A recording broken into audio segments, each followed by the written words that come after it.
Welcome to the Mad Love Your Life show.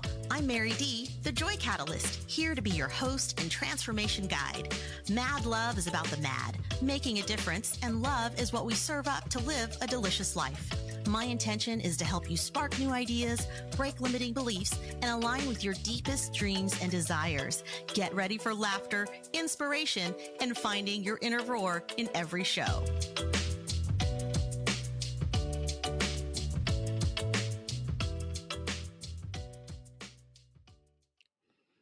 Hey everyone, welcome back. I am super pleased to bring you a solo session today where our topic is not what do you believe, but rather why do you believe what you believe? And the reason we're going to phrase it this way today is because there is a huge difference in what you believe versus why you believe it. And understanding the why behind the what is going to be it's a way to empower you and a way for you to see so clearly why you do some of the things that you do once you know what that why is. So when I say, what do you believe? What comes to mind for you? Is it, what do you believe about God? What do you believe about marriage? What do you believe about yourself? And you see, what you believe about anything is driven by and steered by and inserted by why you believe it, which is why we have to start with that why instead of what. So tell me why you believe or don't believe in God, for instance. Tell me why you believe or don't believe in marriage. Tell me why you believe you are so capable or why you believe that you are incapable. And when you understand why you believe something, it's a way of leaving yourself beautiful breadcrumbs, because those are going to show you where those thoughts were formed that led to your beliefs that lead ultimately to your actions. I have a friend who is a doctor. He works with immunotherapies out in Mexico. He's someone who definitely believes in survival of the fittest in the most unapologetic way. And this weekend, I was in Mexico at his house where he presented me with his floppy-eared bunny named Nikki. Now, Nikki probably weighs about 12 pounds. She's a light tan color, super like soft and fuzzy, giant long floppy ears, really big feet. And she looks like, those cartoon character fuzzy bunnies that you just want to just love and hold. And she actually lives with them, and the backyard is fully enclosed, so she can actually roam freely and have a good time back there. It's her safe space. Now, I have a cute little miniature Dachshund. Her name is Wee Wee, and she weighs 11 pounds. She's 8 years old, and she also comes from a very long line of hunting dogs. If you don't know this about wiener dogs, they were originally bred to fight badgers or hunt badgers. So when her prey drive turns on, she is laser focused. Like I aspire to have her level of laser focusedness when there's a task at hand. And she was with me this weekend, and my friend was very excited about having the wiener dog meet Nikki the bunny rabbit. And again, he told me, "Hey, just put her down, let them play. They'll be fine. Like Nikki, she knows how to play back. She knows how to run. She's really fast." And I'm like, yeah, she's a rabbit. My dog is still a dog. And although, they are roughly the same size, I'm not sure if that's going to work. And, my dog plays with cats. Different story, different situation, I think.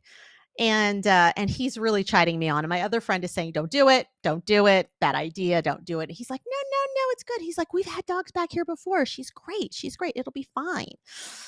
So I said, okay, fine. So I put her down. The rabbit comes over. Her and the rabbit are sniffing each other. I'm telling her, be nice. We play nice. I'm petting the rabbit. I'm petting my dog.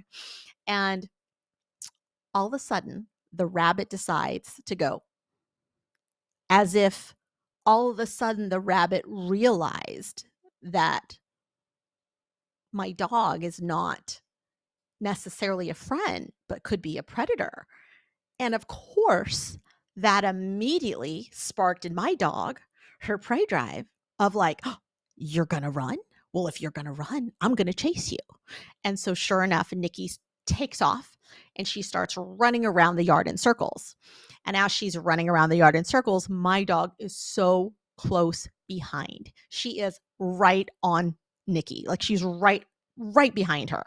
And I'm watching this play out, and it's mortifying and it's also funny all at the same time because we are all laughing, and we're laughing so hard because we're yelling at the dog, but she's so focused on this rabbit, and the rabbit is just darting, and it's making some moves, but we is right on her tail. So the next thing I know, I see we, try to bite at the bum of the rabbit, and sure enough, she gets enough of a bite that there's fur in her mouth, and I can see all the fur in her mouth, and I'm like, oh, okay, no, no, no. Now she's actually like going for it. So I finally stop laughing, pick myself up off the ground. My friend is like throwing her purse at my dog, didn't work, missed. And I finally go gather my dog. I cut her off and I, get in her way. And as I'm holding her, she is just like shaking frantically, and she's having the time of her life, right? And all of her senses are heightened. She's fully turned on. The poor rabbit is just somewhat traumatized, but also like, oh, thank God someone has picked up this dog. So as we get closer, we realize that my dog has actually bitten the tail off of this rabbit. And there's a fuzzy little ball of fur, like floating through the yard, like literally like the wind is blowing the tail down to the other end of the yard. And then as we, are petting Nikki to try to just calm her down, hoping that this poor little rabbit won't have a heart attack, we realize she's actually bleeding. So my dog has actually managed to get enough of the tail and rip all that fur out that she caused a little bit of bleeding. And it wasn't too severe, but still traumatic for the rabbit, who is normally safe in its backyard, to suddenly experience this. Now, what's interesting is I think back to what are the beliefs that got us here. So why am I telling you this story? Well, it's because some of you are, I'm sure, mortified right now, and half of you may agree with the point of view here of letting nature take its course. But let's go back to why Doc believes what he believes, and why he can also seem so neutral in this situation, because he was actually very stoic about the whole thing. He was very stoic about the whole thing. And in my mind, I'm like, oh my God, my dog almost ate your family pet. And in his mind, he's like, no, like this is what nature does. He's like, out in the wild, there would be no intervention. And I'm like, well, yes, but we're both in a different situation. My pet, your pet. So it was fascinating because later it was still on his mind after all of the festivities. And what he said to me was, he said, if your dog had caught the rabbit and had like, broken her neck and like, had caught her, he goes, I would have wanted her to like feast for a while. I would have wanted her to feel like, yeah, like I made the kill. Like I would have wanted her to enjoy it. And I was like, wow, this is a lot. But it got me thinking, right? Because I was just like, he really has a very clear picture of how the world works. And in his mind, she didn't do anything wrong per se. And she really didn't. She's doing what a dog would do with a rabbit, I think, in many cases. We all also see cases, of course, where these animals get along, and I think over time that would work. But in this particular instance, it was chaos. So part of me was also thinking through, like, what an interesting way to view this, even with his own family pet. That's what I thought was really fascinating, right? Because I feel like there's an emotional attachment that can happen in those scenarios. And also at the same time, he was very grounded in how he was approaching it all. And so I think about, what is the thought process here? First off, he is a doctor, and in his experience, he's seen the cycle of life over and over and over again, right? People healthy, people sick, people living, people dying.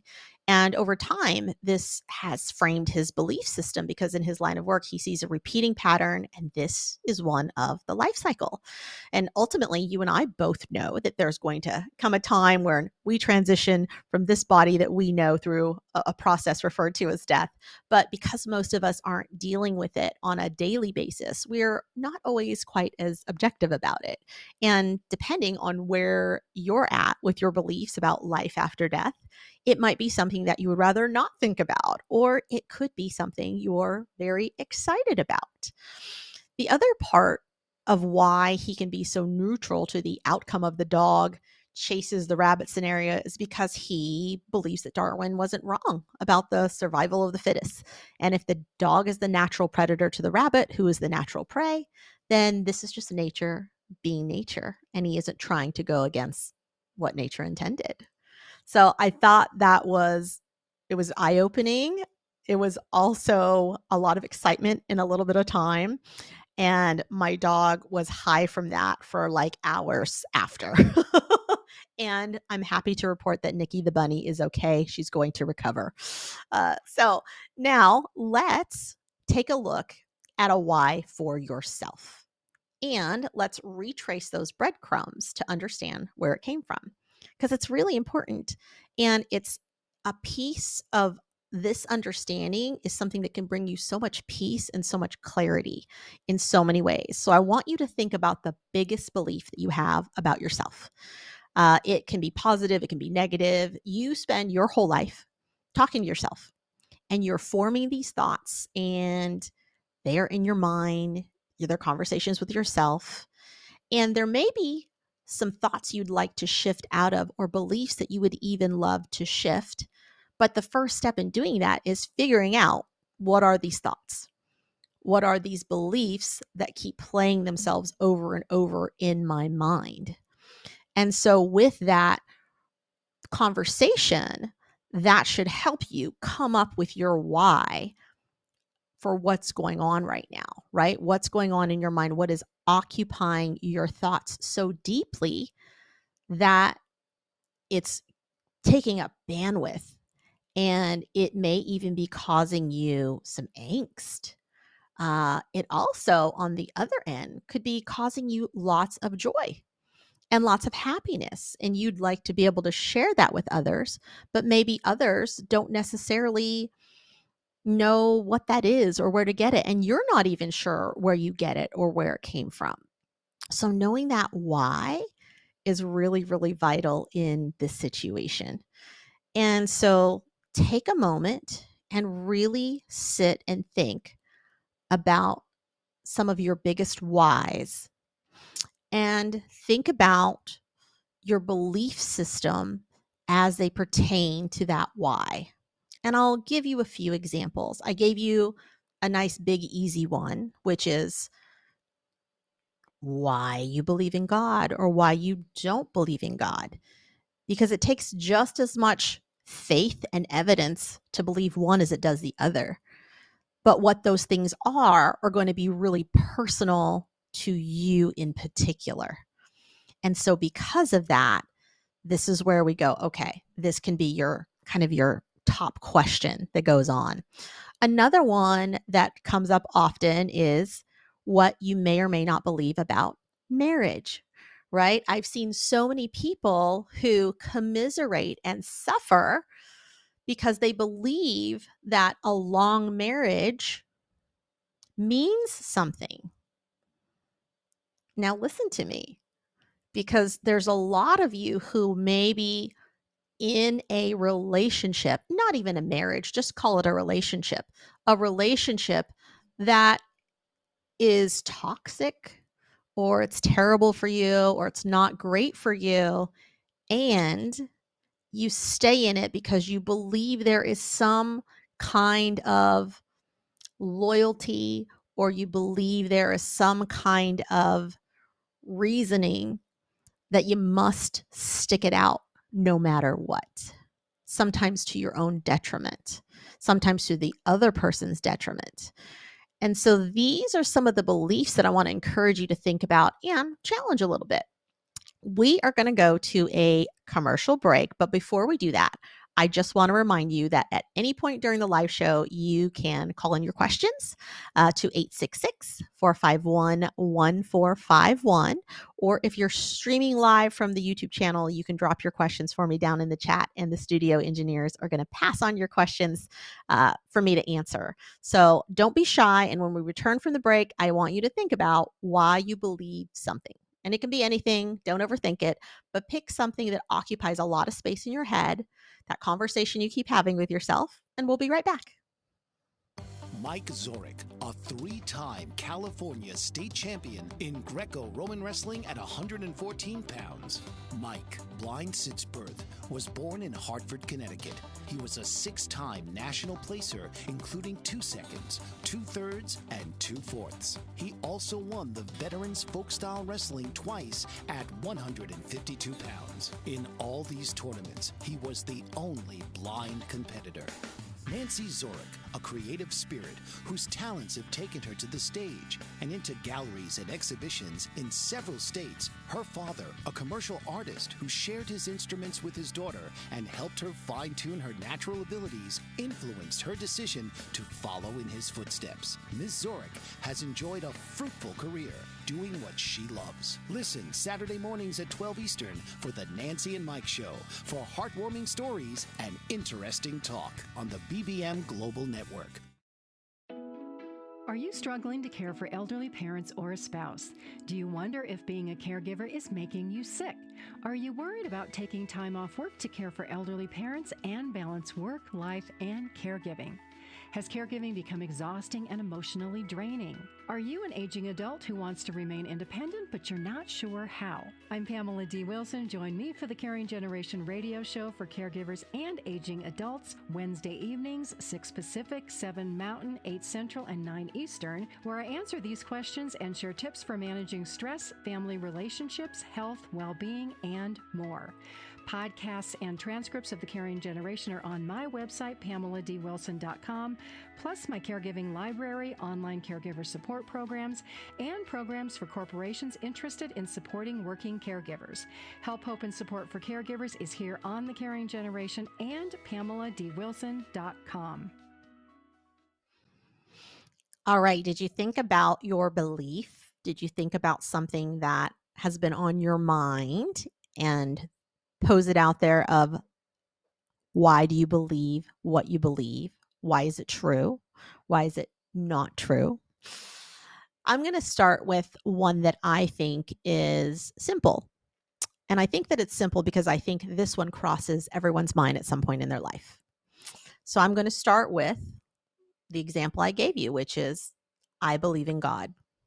So if that's my belief, then I have to think through this. And what do I believe about God? Like, what's my definition? Well, my definition is that God is a divine entity with the wisdom and magic to create worlds and civilizations and things that go bump in the night.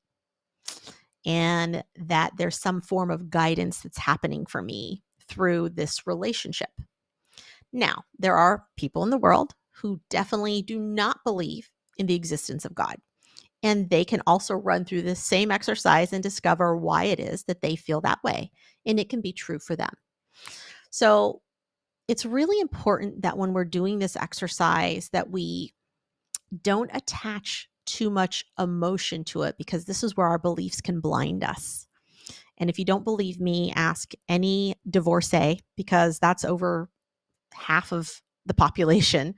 And they're likely going to describe for you how in love they thought they were with that person when they first found them. And maybe it was love at first sight. Maybe it was over time. They thought they found their person. They might have even procreated with them and had a family and a life. But if you flash forward post-divorce, you'll realize that in so many of those cases that they now loathe that person. And they can't even fathom how they got involved with them in the first place.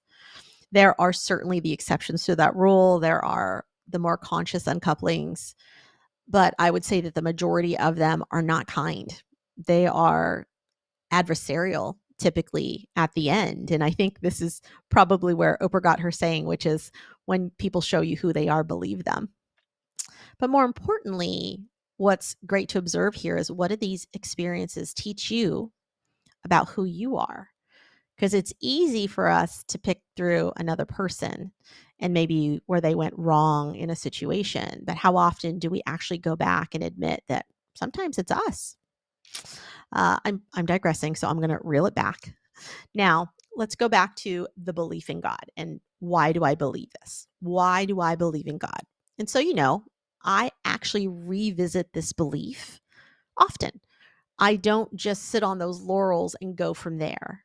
I remind myself once in a while to remind myself why I believe what I believe.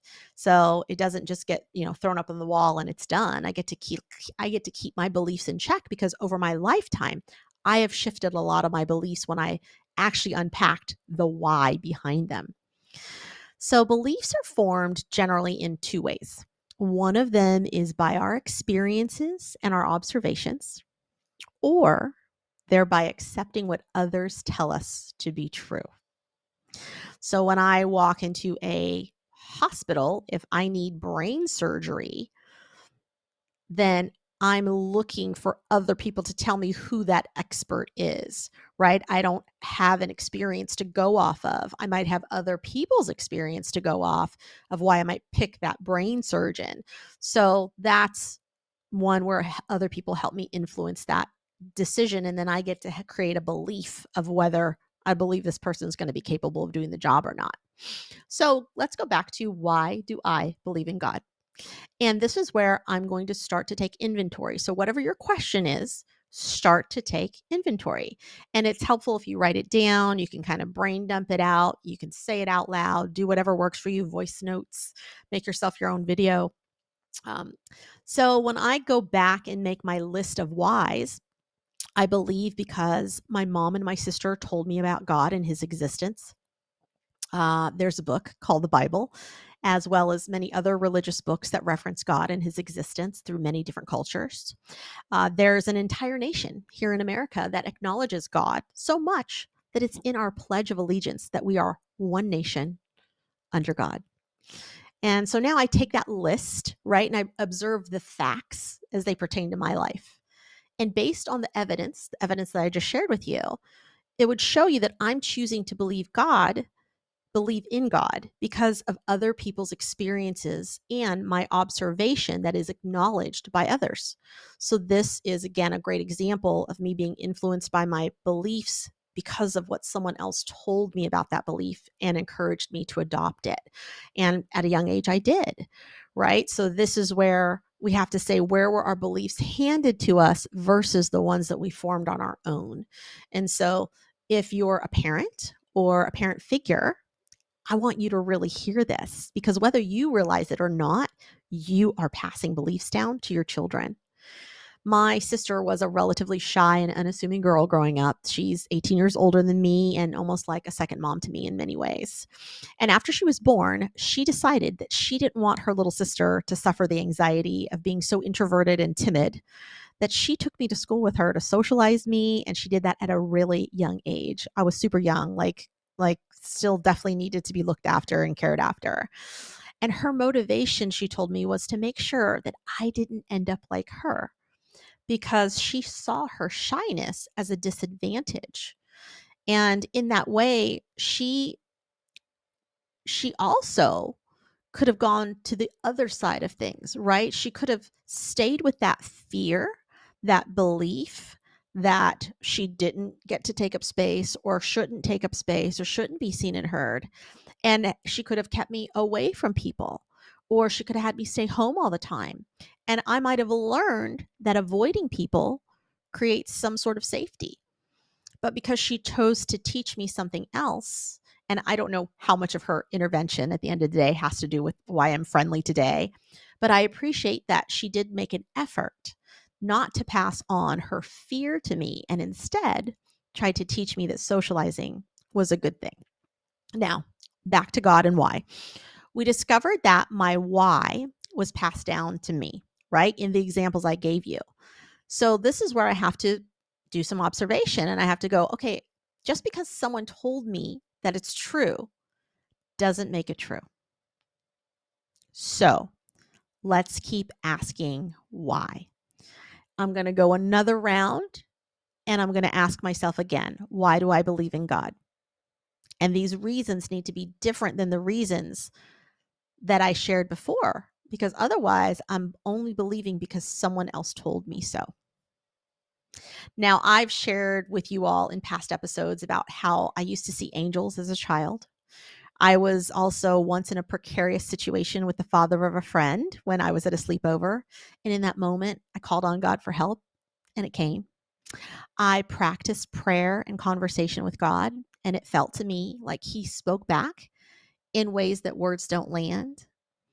And as I begin to have my own experience with God as a young lady, this is where my beliefs became solidified.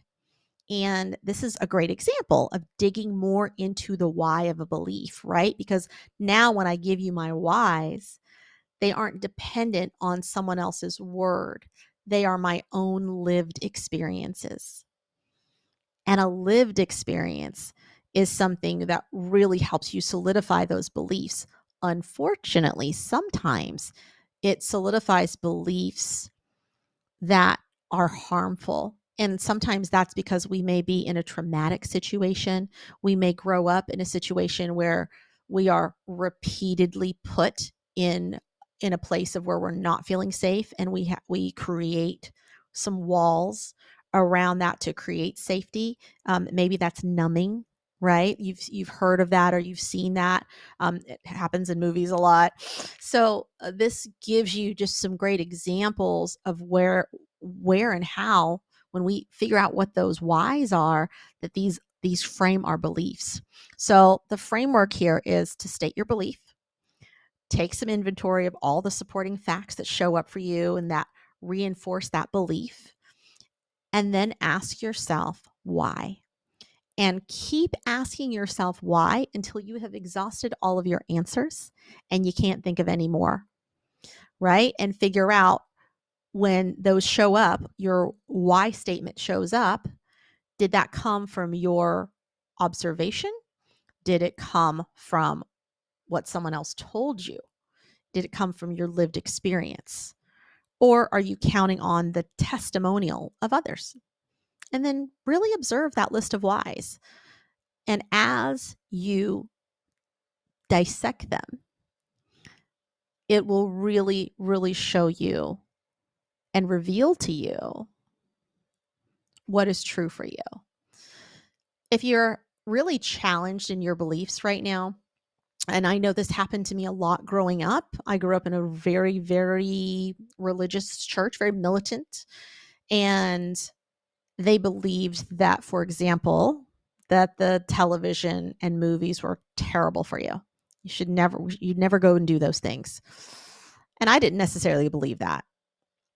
And so part of me says, okay, well, how, this is such a blanket statement, right? Of saying that one thing is bad for everyone. It's almost like saying a drink is bad for everyone, right? Of alcohol.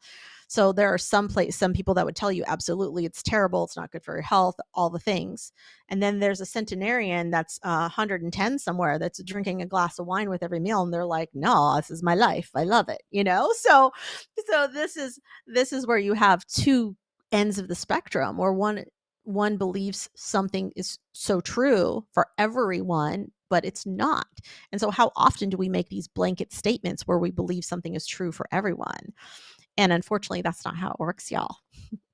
So my challenge to you on this is, if the belief you hold brings you a lot of angst, it brings you a lot of inner chaos, it brings you a lot of conflict, this is a great opportunity to play a little game of let's not believe. So, for example, if you believe that you're clumsy and you constantly reinforce that with the thoughts in your mind about being clumsy or being not good enough. I think not good enough is a good one, because that one is one everyone is faced with typically at some point or the other. So let's say that your belief system is that you're not good enough for X. You think you are a 5 in the world, but the partner that you're trying to attract is a 10 and you just don't think it's possible. What if you challenge that belief and try not believing it for a while? And this is where I love to experiment with life a little bit. How can we experiment and say, I'm going to put that belief aside? What is my life like if I decide to not believe that that's true? If I think I'm a 5 and I want the 10, and I decide to shift my thinking, and I'm going to go, no, I'm a 8 and I still deserve the 10. I'm whatever number and I still deserve the 10. Then would you walk more confidently? Would you ask more questions? Would you be more clear about your desires? How would you show up the other way? And this part is really beautiful because it gives you an opportunity to find out if maybe your beliefs haven't been serving you this whole time. And so this is an opportunity to really upgrade your belief system. And it's so good for you, especially if the beliefs you've been carrying have been out of alignment for you. And again, how do you know that they're out of alignment? Well, chances are they bring you grief and they bring you sorrow often. They consume your mind. They take up lots of energy, lots of bandwidth. And y'all, that's the opposite of peace. If I were to challenge my belief about God, then I would walk around for a while and I would say, okay, I'm going to choose to not have a conversation with God. I'm going to choose to just go about my own business and see how it feels. I'm going to see how it feels to be just accountable to me and see if there's nothing on the other side of that. And I can try to experience that, but also because I have my own relationship with God now and it creates peace in my life, that's where I go, yeah, this belief serves me. So here's the deal, whether it's true or not. And I know some of you are like, ooh, Mary, don't say that. Don't say God's not real. I'm not saying God's not real. I'm just saying that whether it's true or not, how does this reflect on your life? How do you show up? How do you show up for you? How do you show up for others? And what level of peace are you at? On a 10 scale, if I say how much peace is in your life right now on a scale of 1 to 10, with 1 being, oh my gosh, there's no peace. Lord, help me. If there's a God, help me. And 10 being like, I have so much peace. If I died tomorrow, I would just be grateful that I got to live this wonderful, beautiful life and ready for the next. Like, where do you fall on that scale? That's a really great way to get real honest with yourself about what feels good and whether you're aligned or not. So think about that a little bit. We're going to take another little break and we'll be right back.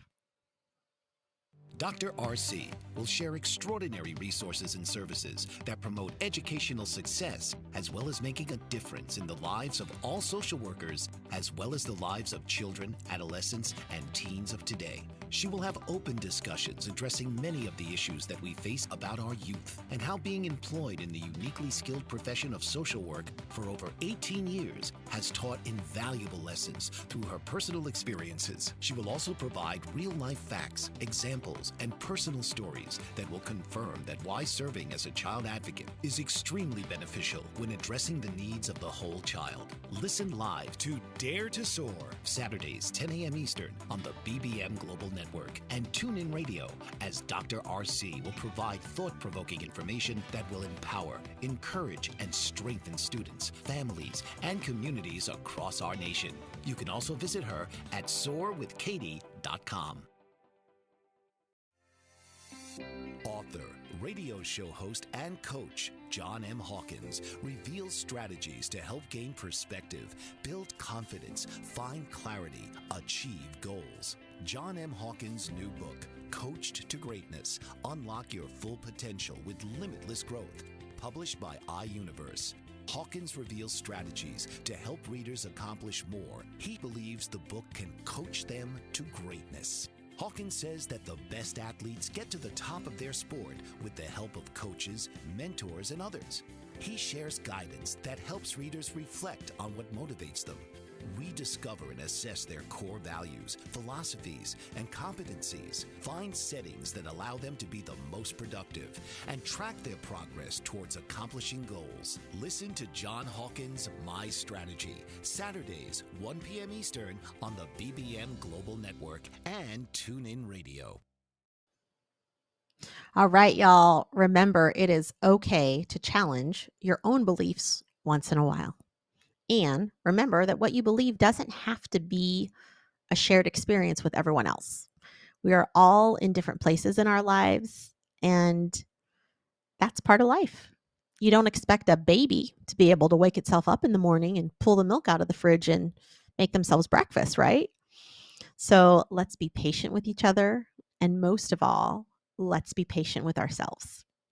If someone is telling you that you must believe something, but it's not sitting well with you, then it's your opportunity to listen to your spirit, your inner knowing, and challenge that belief. I am naturally a curious person, and I love to challenge belief systems, especially my own. And so often it's nice to find that peace is so present when I let go of old beliefs that don't serve me, and that I stay aware of just how beliefs shape every thought and every action. There have been so many new beliefs that I've adopted over time. Things like, it's actually not me, it's them. No one cares if I'm wearing makeup or not, except maybe my mom.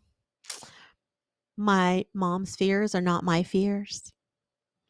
And whatever I'm afraid of right now won't feel so scary when I just do it and get on the other side of it.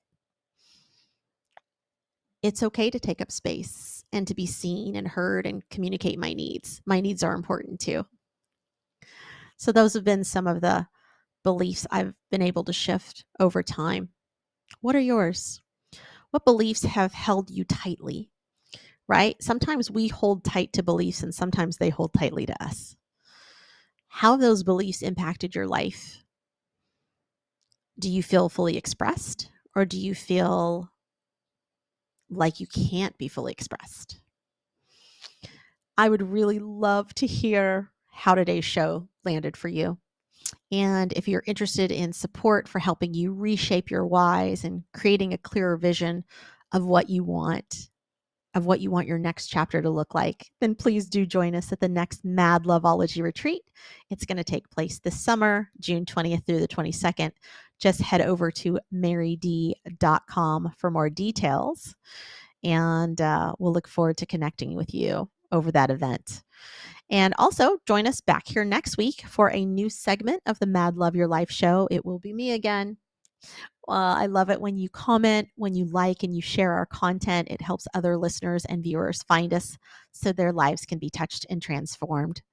Again, you can head over to maryd.com, grab the link to the YouTube channel, which is at the Mad Love Your Life show, or just go over there to enjoy more great content. You can also find me on Instagram and Facebook at the Mary D. And until next time, may abundance always walk beside you. May joy always go before you, and may love always guide you on your path. Thank you for tuning in to today's show. We air live every Wednesday at 4 p.m. Eastern Standard Time on Bold Brave TV. We hope to see you back next week. For more ways to connect with my guests, content, programs, and retreats, just head over to www.maryd.com and subscribe. That's MARYDEE.com.